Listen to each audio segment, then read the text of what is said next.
Você está na TV Comunitária de Belo Horizonte e nós estamos iniciando o segundo bloco do nosso programa Palavra Ética.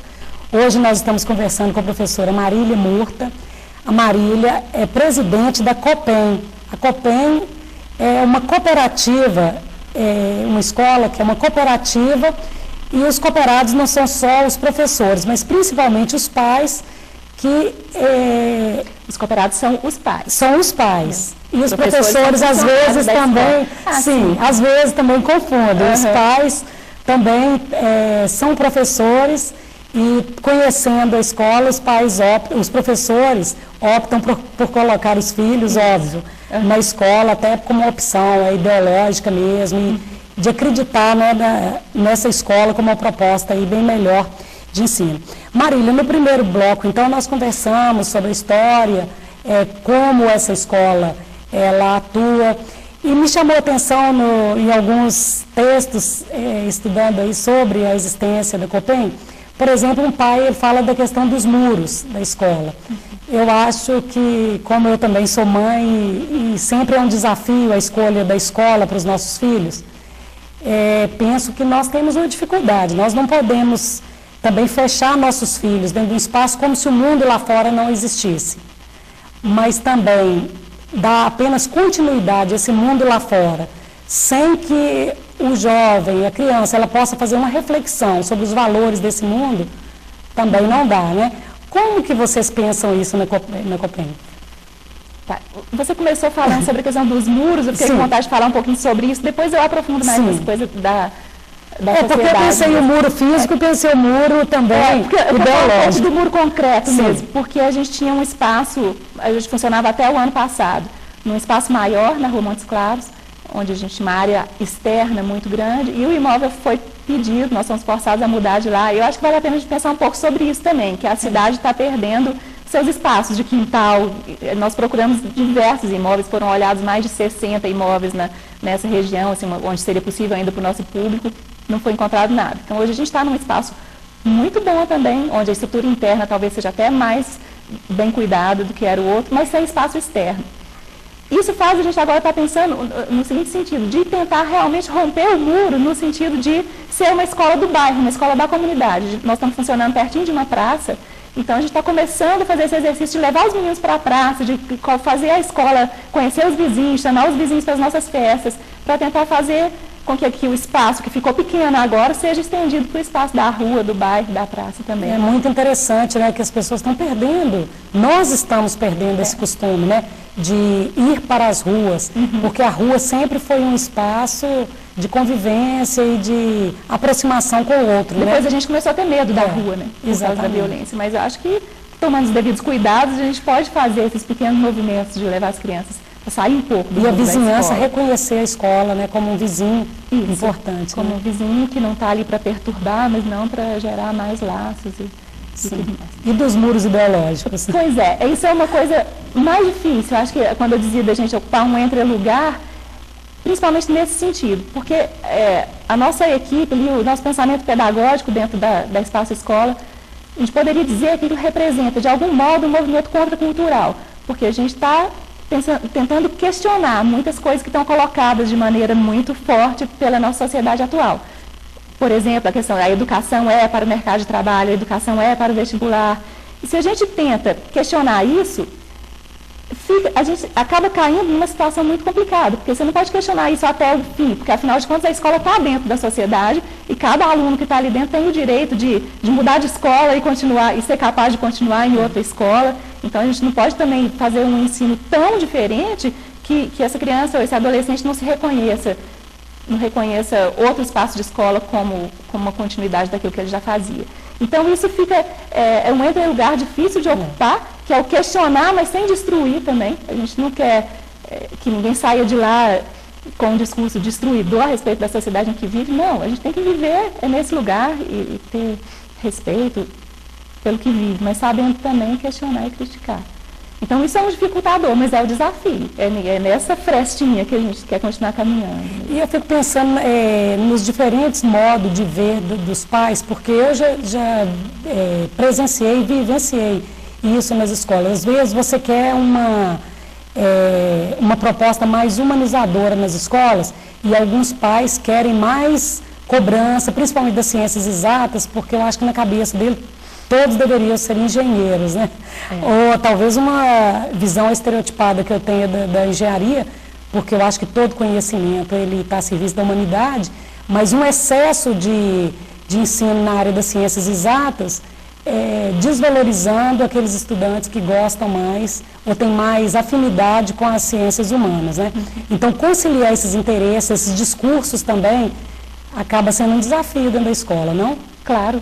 É porque o grupo de pais que está lá nunca é homogêneo, né? Sim. Eu estou dizendo que não, então nós somos uma cooperativa, os pais estão participando, mas é claro que muitas vezes entram pais ali e ficam em dúvida e hesitam e ficam inseguros a respeito disso. E se meu filho não passar no vestibular, se ele não passar no concurso, né?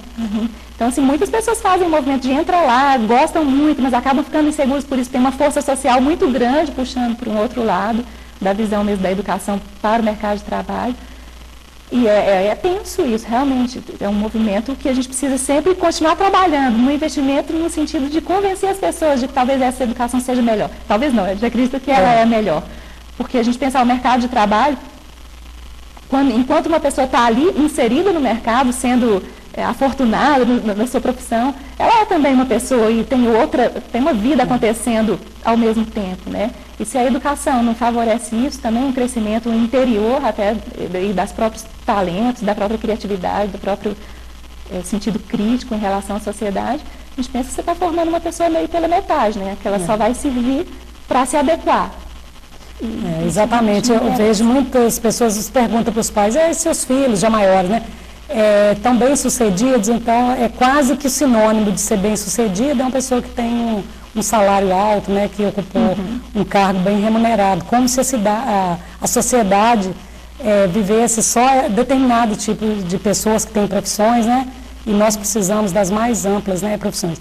Marília, recentemente nós entrevistamos aqui no programa Palavra Ética o presidente do sindicato, do Simpro, Sindicato dos Professores, né, da rede particular, e o Gilson, então, ele nos falava a respeito da preocupação do Simpro, de as escolas, muitas vezes, ela formar o estudante para um período de vida muito curto, talvez que é visto pelo mercado como o período útil, quer dizer, de 18, vamos pensar, de 18 a 60, 65 anos.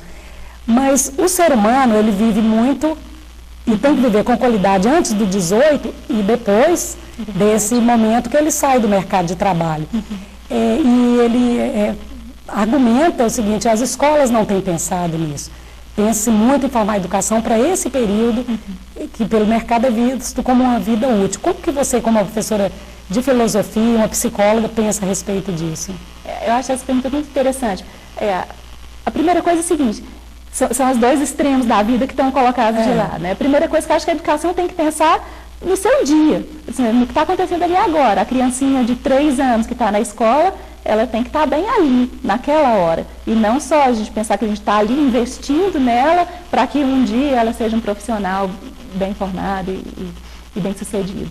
Então, eu acho que se a escola pensar em ser feliz a cada dia, né, de fazer um ambiente onde as crianças estão lá, sentindo prazer, ou os adolescentes mais tarde, a gente tem meninos lá até 15 anos, nessa faixa etária, até é complicado falar em ficar feliz, porque sempre tem conflitos e tudo mais, mas são adolescentes que estão vivos ali pensando, criticando, questionando, de uma forma muito autônoma.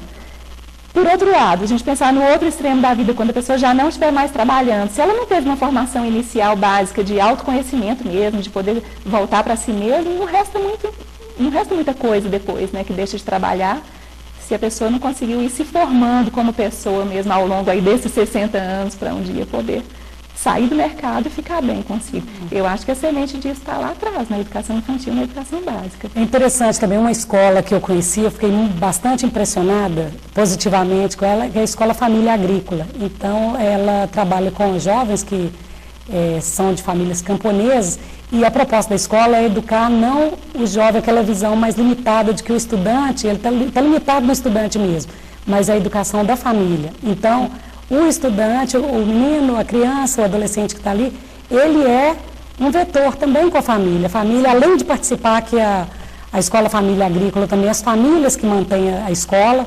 e trabalhando todo o conhecimento da escola também, ele é voltado para a família, para os desafios lá, as pragas que estão dando na plantação da mandioca, como melhorar a renda da família.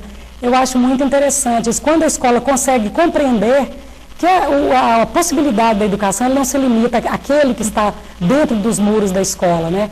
Mas a escola é capaz, né? Esse tipo de escola assim, que lida com um público mais específico, eu acho isso muito bonito, você pensar que você pode ali fazer uma educação que ajuda também aquelas famílias a se formarem mais, assim, a terem uma visão mais ampla do mundo, né? E refletir sobre eles mesmos, né, também. Para a gente aqui funcionando no centro de uma super metrópole, né, nós somos uma escola pequena, a gente comporta ali no máximo 250 crianças.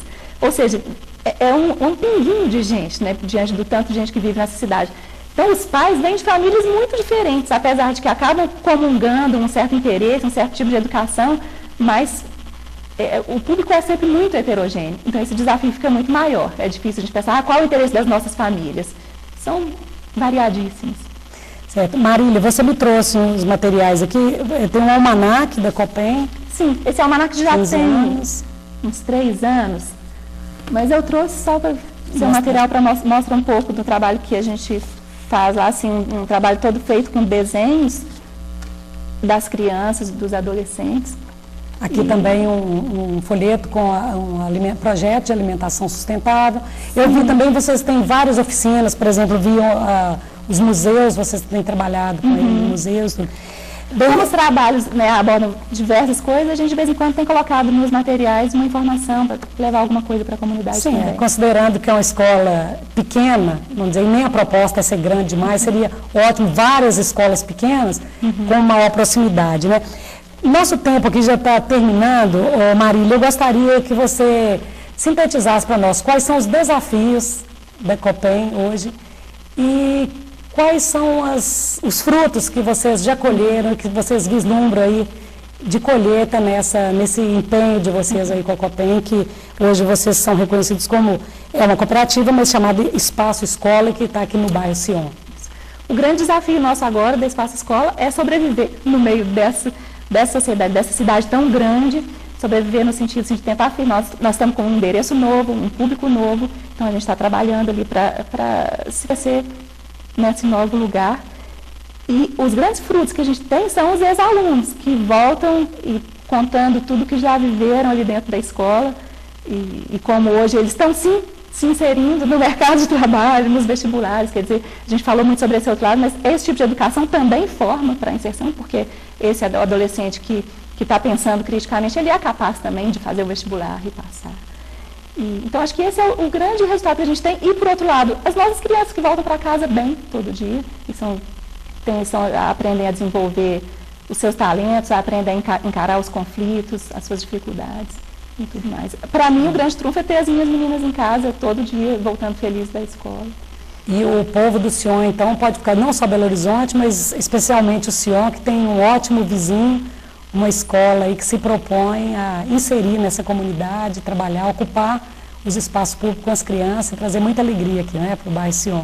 Acho que é uma ótima notícia, uma notícia muito boa.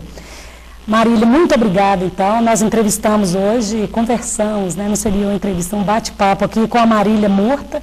Ela é professora e presidente da Copem, que é uma escola que funciona hoje no Sion, e uma escola no qual os pais, os professores constroem, junto com as crianças, junto com os estudantes, uma proposta de educação.